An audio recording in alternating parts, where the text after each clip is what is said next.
በስመ አብ ወወልድ ወመንፈስ ቅዱስ አሃዱ አምላክ አሜን።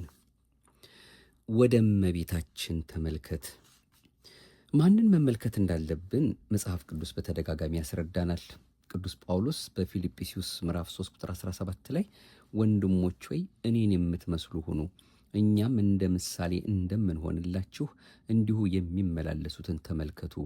ብዙዎች ለክርስቶስ መስቀል ጠላቶች ሆነው ይመላለሳሉና ብዙ ጊዜ ስለ እነርሱ አልኳችሁ፣ አሁንም እንኳን እያለቀስኩ እላለሁ በማለት በግልጽ መመልከት ያለብን እነማንን እንደሆነ ይነግረናል።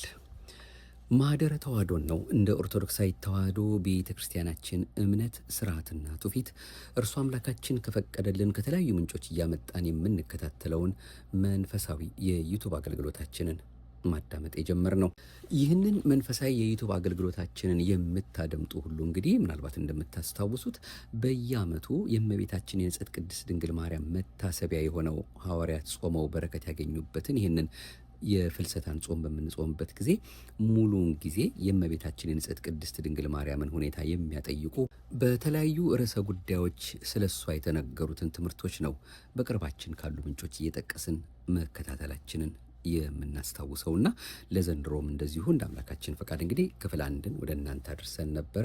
ምናልባት ያንን ክፍል የተከታተላችሁ አርጋኖን ዘረቦ ይላል፣ ግን ሙሉ መልእክቱ የረቦ አርጋኖን አይደለም። ያው ከአርጋኖን ከረቡ ላይ ማለት ነው የተወሰደውን አንዱን ርዕስ አድርገን ተጠቀምንበት እንጂ በዕለቱ በክፍል 1 ያቀረብንላችሁ ከሰኞ እስከ ሐሙስ በአርጋኖን መጽሐፍ ላይ ከተጻፉት በከፊል ለበረከት የሆነን ዘንድ ነው እንደ አምላካችን ፈቃድ ያደረስናችሁ። ለሁሉም እንደ መነሻ ስለሆነ እሱ አሁን ደግሞ ለዛሬ ወደ እመቤታችን መመልከት እንደሚገባ ታምረ ማርያም የነገረንን ይህም ደግሞ በመጽሐፍ ቅዱስ ትምህርት ተደግፎ ምን ማለት እንደሆነ የምናጠይቅበት ሌላው ርርተ ሕሊና ርርተ ልቦና ድንግል ማርያምን የምናስብበት ክፍል 2 መርሃ ግብራችን ነው። የ2018 የጾመ ፍልሰታን ስናስብ ልንማራቸው ከሚያስፈልጉ አንዱ ክፍል ማለት ነው። ለዚህ ሰዓትና ደቂቃ እንድንደርስ የረዳን ቸርነቱን ያበዛልን የሁላችን ጌታ የሁላችን መድኃኒት የፍቅር አምላክ ቸሩ መድኃኔዓለም ክብርና ምስጋና ለገናና ስሙ ይሆንልን።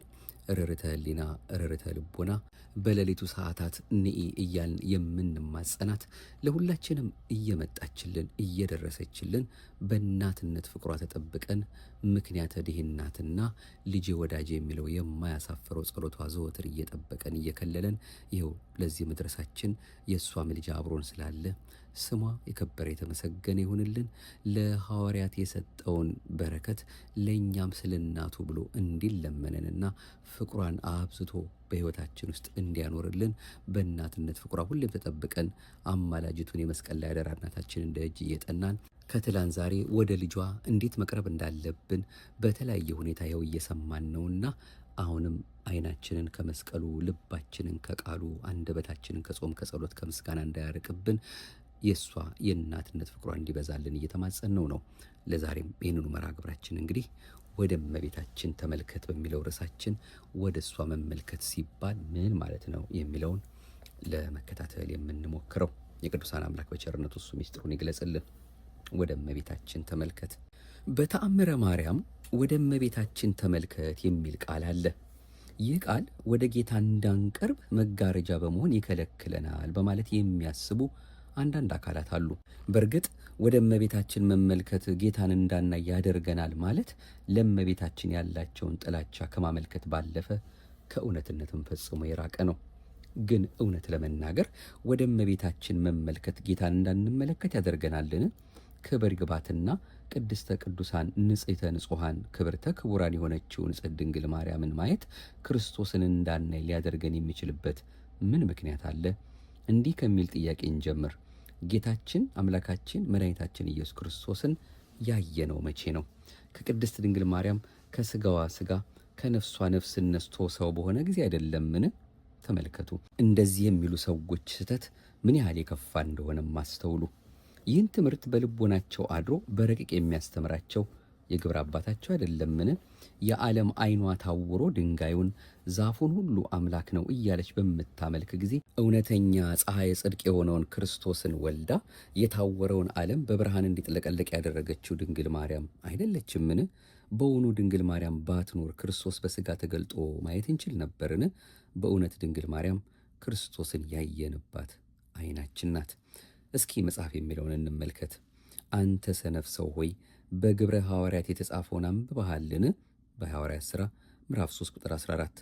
ቅዱስ ጴጥሮስና ቅዱስ ዮሐንስ ለጸሎት በ9 ሰዓት ወደ ቤተ መቅደስ ሲሄዱ በበር ላይ የወደቀ አንድ ሰው ምጽዋትን ለመናቸው። ቅዱስ ጴጥሮስም ከቅዱስ ዮሐንስ ጋር ትኩር ብሎ ወደ እነርሱ ተመልክቶ ወደ እኛ ተመልከት አለው። በኢየሱስ ክርስቶስ ስም ተነሳና ተመላለስ አለው። ያም ሰው ዳነ። ከዚህ ቅዱስ ቃል የምንረዳው ወደ ቅዱሳን መመልከት ለድኅነት ጠቃሚ እንደሆነ ነው። ስለዚህ ያ ከእናቱ ማኅፀን ጀምሮ ልምሾ የነበረ ሰው ወደ እነ ቅዱስ ጴጥሮስ ተመልክቶ ከዳነ እኛም ድንግል ማርያምን ቅድስት ሆይ ለምኝልን ስንል እናያታለን። በእርሷ አድሮ ያለው እርሱ ራሱ ስለሆነ ወደ እርሱ ማየት ነውና ቅዱሳን ሐዋርያት ያን በሽተኛ የፈወሱት ወደ እኛ ተመልከት ብለውት ነው። ይህን ማለታቸውን ይዘን ሐዋርያት ክርስቶስን እንዳንመለከት ያደርጉናል ብለን መክሰስ እንችል ይሆን? እንዲህ ብለን የምናስብ ከሆነ ሐዋርያት ካለማወቃችን የተነሳ ሐሳባቸውንም ባለመረዳት ገደል የምንገባ መሆናችንን መረዳት ጠቃሚ ነው። ትንቢተ ኢሳይያስ ምዕራፍ 51 ቁጥር 2 ላይ ወደ አባታችሁ ወደ አብርሃም ወደ ወለደቻችሁ ወደ ሳራ ተመልከቱ ይለናል። በእርግጥ አብርሃምና ሳራ ኢሳይያስ በነበረበት ጊዜ ነበሩን?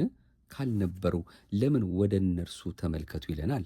ወደ አብርሃምና ሳራ መመልከት እንዲገባ በመጽሐፍ ከተገለጠ ያውም አብርሃምና ሳራ በብሉይ ኪዳን የነበሩ ባህሪያቸው የጎሰቆለ በዚያ በመርገም ዘመን የነበሩ ቢሆንም ወደ እነርሱ መመልከት እንደሚገባ ከተነገረ በእውነት ከሥጋዋ ሥጋ ከነፍሷ ነፍስ ነስቶ ሰው የሆነባት ድንግል ማርያምንማ ማየት እንደምን ያለ ከፍ ያለ ይሆን? አብርሃም ከዚህ ዓለም ከተለየ ከ1300 ዓመት በኋላ የተነሳው ነቢዩ ኢሳይያስ አብርሃምን አባት ብለን እንድንጠራ ሳራንም እናት ብለን እንድንጠራ ካስተማረን እውነተኛውን የወይን ግንድ ክርስቶስን ወልዳ የሰጠችንን ቅድስት ድንግል ማርያምንማ እንዴት አብልጠን እናት እንላት ዘንድ ይገባን ይሆን? ግን አብርሃምንና ሳራን እዩ ተመልከቱ ማለት ምን ማለት ነው? አብርሃምና ሳራ እናያቸው ዘንድ በአካለ ሥጋ አሉን የሚል ጥያቄ ብንጠይቅ መልሱ የሉም ነው። እንግዲያውስ አብርሃምንና ሳራን ተመልከቱ የሚለን ስለምንድን ነው ከተባለ ይህ ማለት ቅድስናቸውን፣ ታዛዥነታቸውን፣ ትዕግስታቸውን፣ እምነታቸውን፣ እንግዳ ተቀባይነታቸውን እዩ፣ እናንተም የእነርሱን አይታችሁ ምሰሏቸው ማለት ነው። ስለዚህ በዚህ አገባብ ድንግል ማርያምን ማየት ማለት ድንግልናዋን፣ ትሕትናዋን፣ ጽናቷን፣ ቅድስናዋን፣ የአምላክ እናትነቷን ተረዱ። ድንግል በሥጋ ድንግል በሕሊና ድንግል በነፍስ መሆኗን ተረዱ፣ ተገንዘቡ ማለት ነው። ስለዚህ ድንግል ማርያምን ማየት ድንግልናን መሻት፣ ቅድስናን መፈለግ ነው። ቅድስናን መፈለግ ደግሞ ወደ እግዚአብሔር መቅረብ ነው። አንደኛ ቆሮንቶስ ምዕራፍ 11 ቁጥር 1 ላይ እኔ ክርስቶስን እንደምመስል እናንተ ደግሞ እኔን ምሰሉ ይለናል። ለምንድን ነው ሐዋርያው ጳውሎስ በቀጥታ ክርስቶስን ምሰሉ ያላለው? ምክንያቱም እርሱን መምሰል ክርስቶስን መምሰል ስለሆነ ነው። ቅዱስ ጳውሎስን መምሰል ክርስቶስን መምሰል ከሆነ ቅዱስ ጳውሎስን ማየትስ ክርስቶስን ማየት አይደለምን? ይህ ማለታችን አምላካችን ክርስቶስ እኔን ያየ አብን አየ እንዳለው አይነት ሳይሆን የቅዱስ ጳውሎስን ሥራ ለመስራትና ቅዱስ ጳውሎስን ለመምሰል የቅዱስ ጳውሎስን ሥራ ማየት የሚያስፈልግ መሆኑን ለማመልከት ነው። ምክንያቱም የሐዋርያት ሁሉ ዓላማ ሰውን ከግንዱ ከክርስቶስ ጋር ማገናኘት፣ ድነተ ሥጋ ድነተ ነፍስ እንዲያገኙ ማድረግ ነውና ቅዱስ ጳውሎስ እኔን ምሰሉ ሲለን እርሱን ለመምሰል የግድ እርሱን ማየት እንዳለብን የታወቀ ነው። እርሱን ሳናየው እንዴት ልንመስለው እንችላለን? በዚህ ምድር እንኳ ያሉ ተዋንያን ቀድሞ የቀረበን ተውኔት ለማቅረብ በደንብ ማየት እንዳለባቸው ምንም ጥርጥር የለውም። እንግዲህ በቀላሉ ቅዱስ ጳውሎስ እኔን ምሰሉ ሲል እኔን ተመልከቱ ማለቱም ጭምር እንደሆነ ግልጽ ነው። እንዲህ ከሆነ በእውነት ድንግል ማርያምንስ ማየት እንዴት አብልጦ ክርስቶስን ማየት እንደሆነ አትገነዘቡም? ቅዱስ ጳውሎስ ሐዋርያ የእግዚአብሔርን ቃል የተናገሯችሁን መምህሮቻችሁን አስቡ፣ መልካም ጠባያቸውን አይታችሁ በእምነት ምሰሏቸው በማለት መልካም ጠባያቸውንም በማየት ወደ እነርሱ የመልካምነት መንገድ እንድንጓዝ ይመክረናል። ዕብራውያን 13 የቅዱሳንን ሕይወት መመልከት ማለት መጽሐፍ ቅዱስን እንደማንበብ ነው። ምክንያቱም አምላካቸው እግዚአብሔር ያዘዛቸውን በተግባር በመኖር መጽሐፍ ቅዱስን የሚያስነብቡ መጽሐፍት ናቸውና። ብፁዕ ቅዱስ አቡነ ሽኖዳ አገልጋይ ማለት ተንቀሳቃሽ ቤተ ክርስቲያን ማለት ነው እንዳሉት ቅዱሳን ማለት የሚያዩዋቸው ሁሉ አንብቧቸው ወደ ሕይወት የሚገቡባቸው በሮች ናቸው። መልካም ነገርን ከማን እንማራለን ብለን መጠየቅ የለብንም። እንግዲህ እነዚህን የሚያህሉ ምስክሮች እንደ ደመና በዙሪያችን ካሉልን እኛ ደግሞ ሸክምን ሁሉ የኃጢአትንም ጭንቀት ከኛ አስወግደን በፊታችን ያለውን ሩጫ በትዕግስት እንሩጥ በማለት ለእኛ ተጋድሎና መልካም ሥራ አርአያ ለመሆን እነዚህ ሁሉ ቅዱሳን እንዳሉልን ይገልጽልናል። ዕብራውያን ምዕራፍ 12 የምግባር ብልሽት፣ ክህደትና መሰል ነገሮች የሚመጡብን እነዚህን ቅዱሳን ለማየት ካለመፈለጋችን የተነሳ መሆኑን ማን በነገረን። እንግዲህ ቅዱሳን የሚነበቡ መጻሕፍት መሆናቸውን የተረዳ ሰው ከቅዱሳን ሁሉ በቅድስና የምትልቀውን እናታችን ቅድስት ድንግል ማርያምንማ እንዴት የተዋበች መጽሐፍ መሆኗን ለማወቅ ሊያቅተን ይችላል? እርሷን ማየት ማለት በእርሷ ፊደልነት የተጻፈውን ወንጌል ለማንበብ መሻት ማለት ነው። ሊቁ አባ ጊዮርጊስ ዘጋስጫ ትመስሊ ፊደለ ወትወልዲ ወንጌለ፣ ፊደልን ትመስያለሽ ወንጌል ትወልጃለሽ እንዲል በእርሷ ፊደልነት ወንጌል ልጇን እንማራለን። እርሷን ሳያነቡ ወንጌልን ተምረናል ካሉ በእርግጥ ይህ ወንጌል ቅዱስ ጳውሎስ ሌላ ወንጌል ያለው ካልሆነ በቀር ምንም ሊሆን አይችልም። ቅዱስ ጳውሎስ እኛ ወዳላስተማርናችሁ ወደ ሌላ ኢየሱስ የጠራችሁ ቢኖር ወይም ያልተቀበላችሁት ሌላ መንፈስ ቢኖር ወይም ያልተማራችሁት ሌላ ወንጌል ቢኖር በማለት ከእውነተኛው ወንጌል የተለየ እንግዳ ወንጌል እንዳለ ይነግረናል። ሁለተኛ ቆሮንቶስ ምዕራፍ 11 ማንን መመልከት እንዳለብን መጽሐፍ ቅዱስ በተደጋጋሚ ያስረዳናል።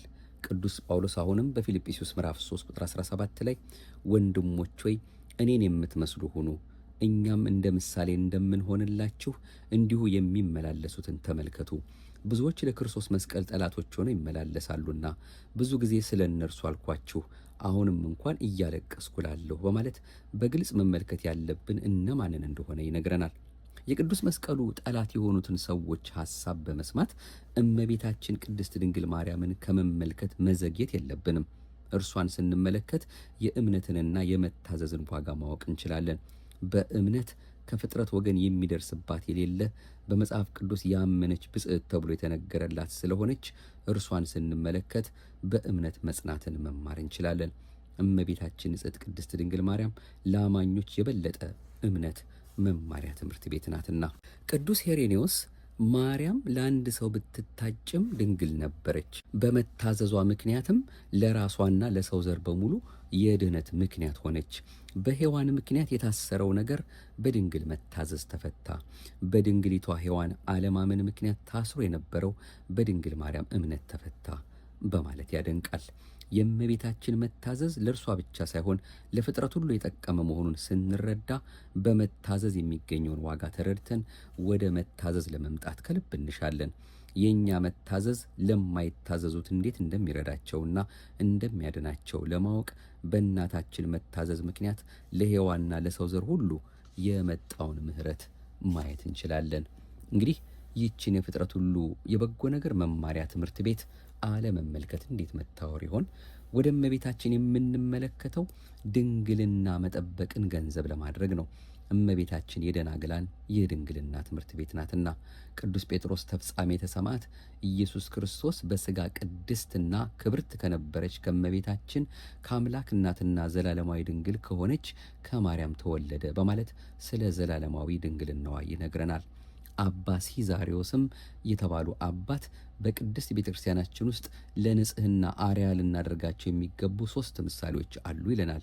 እነርሱም ዮሴፍ፣ ሶስናና ቅድስት ማርያም ናቸው በማለት ይገልጻል። ወንዶች ዮሴፍን አርያ ያድርጉ ዘፍጥረት 37፣ ሴቶች ሶስናን አርያ ያድርጉ፣ ደናግል ቅድስት ድንግል ማርያምን አርያ ያድርጉ በማለት እመቤታችን ቅድስት ድንግል ማርያምን የደናግል በአጠቃላይ አርያቸው እንደሆነች አድርጎ ያስረዳናል። እንግዲህ እመቤታችን መመልከት ሲባል ይህን ሁሉ ማለት እንጂ መናፍቃን ወይም ይህን ጉዳይ የሚጠራጠሩት በጥራዝ ነጠቅ አረዳድ እንደሚያስቡት አይደለም። እመቤታችን ንጽሕት ቅድስት ድንግል ማርያም እሷን ተመልክተን ዋጋ ለምናገኝበት ነገር ወደ ልጇ የምታደርሰን እሷ ናትና አሁንም የእናትነት ፍቅሯ ከሁላችን ጋር እንዲሆንልን ይህንም የሰማነውን በልባችንም እንዲያሳድርልን የእሱ የመድኃኔዓለም የተቀደሰ ፈቃዱ ይሁንልን። ለዛሬ አጠር ባለ መልኩ እንግዲህ ይህንኑ ለመከታተል ወደናል። የምህረት አምላክ ስለ አዛኝት እናቱ እንደ ዓይን ጥቅሻ ስለሚደርስልን፣ ፊት ስለማያስመልሰው፣ አንገት ስለማያስቀልሰው፣ ዘወትር እኛን ስለሚጠብቀው ቃል ኪዳኗ፣ ልመናዋ፣ ምልጃዋ፣ ጸጋዋ፣ በረከቷ ሲል አሁንም እድሜውን አበድሮ በቀጣዩ በክፍል 3 ደግሞ ስለ እናቱ ልንናገር እሱ አምላካችን የፈቀደልንን ደግሞ ሌላ ምንጭ ጠቅሰን ደግሞ የምንከታተለው መርሃ ግብራችንን ነው ይዘን የምንመለሰው። የደግነት ባለቤት የሰማነው በልባችን ያሳድር፣ ጣዕሟን በረከቷን ሁሉ አሁንም አምላካችን በሕይወታችን ሁሉ ያኖርልን። በዚህ ወራት እንግዲህ ሁላችሁም እንደምታውቁት ማለት ነው በቅዳሴውም በሰርክ ጸሎቱም ከሁሉ በላይ ደግሞ በሰዓታት ሌሊቱም ሙሉ አባቶቻችን ሁሉ ቆመው ከምእመናን ጋር ሆነው አምላክን የሚማጸኑበት ቢቻለን ሁላችንም በአካል ካልሆን ደግሞ ካለንበት ቦታ ሆነን ሁሉ እያደመጥን ትልቅ ዋጋና በረከት የምናገኝበት አምላካችን በአባ ጊዮርጊስ ዘጋስጫ ላይ አድሮ የነገረን ያስተማረን እናቱን ከምንም ነገር በላይ አብልጠን የምንማጸንበት ጊዜ ስለሆነ በዚህ ተግተን ትንሣኤዋን እርገቷን ለማየት የምህረት አምላክ እንዲያበቃን አሁንም እንዲያደርሰን የተቀደሰ ፈቃዱ ይሁንልን።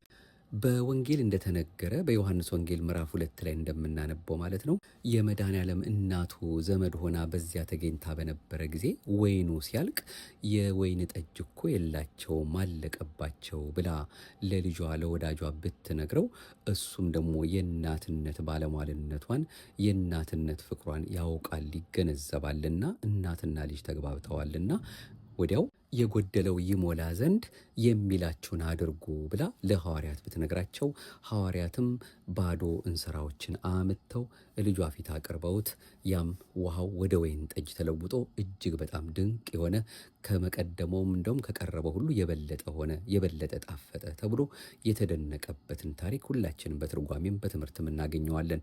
ታዲያ እኛም የጎበጠው እንዲቃና፣ የተዝረከረከው እንዲስተካከል፣ የጎደለው እንዲመላ፣ የመረረው እንዲጣፍጥ በሚያደርገው በማያሳፍረው ጸሎቷ እማምላክን አደራሽን እባክሽ ተለመኝኝ ይሄ ችግር አለብኝ ብንላትና እሷም ደግሞ ምላሿ የሚላችሁን አድርጉ ስትለን የእሱን የልጇን ሰማይና ምድር ሲያልፍ የማያልፈውን ቃሉን እየፈጸምን በሕጉ በትእዛዙ የምንኖር ከሆነ የእሷን አማላጅነት በእርግጥም አምነን ታምነን ወደ እሷ እየተመለከትን ፍቅሯን የምናስብ ከሆነ የኛም የጎበጠብን የተዘረከረከብን ነገር ሁሉ ይስተካከልልናል፣ የመረረው ይጣፍጥልናል፣ የቀረበው መጥፎ ይርቃል፣ የራቀው መልካሙ ይቀርባል።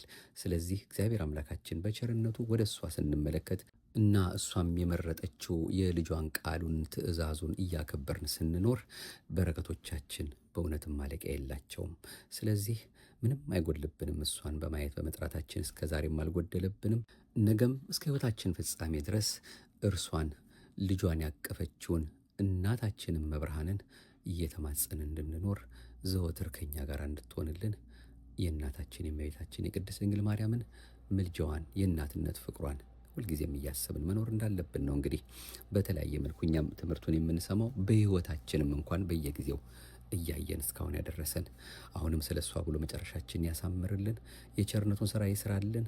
አስራት አድርጌ ሰጥቼሻለሁ ብሎ ሁልጊዜም በዓይነ ምሕረቱ የሚመለከታት ሀገራችንን በበለጠው እሱ አምላካችን በደጉ በመልካሙ በመተሳሰቡ በፍቅሩ እንዲጎበኝልንና ክፉን እንዲያርቅላት ፈታኞቿን እንዲያስርላት አሁንም ወላዲተ አምላክ አማላጅነት እንማጸነዋለን። አይረሳትም። እሱ አምላካችን ቢዘገይም ይመጣል። ለሁላችንም ለሀገራችንም ለሕዝባችንም ችግር ላለው ነገር ሁሉ አምላካችን በራሱ ጊዜ ይመጣል። እኛ ብቻ እንዲመጣ ሆነን ለሱ የተዘጋጀ ልቦና እንስጠው እንጂ። ይቆየን። አቤቱ አንተን መፍራትን በልቦናችን በጎ አምልኮትህንም በህሊናችን ጨምር።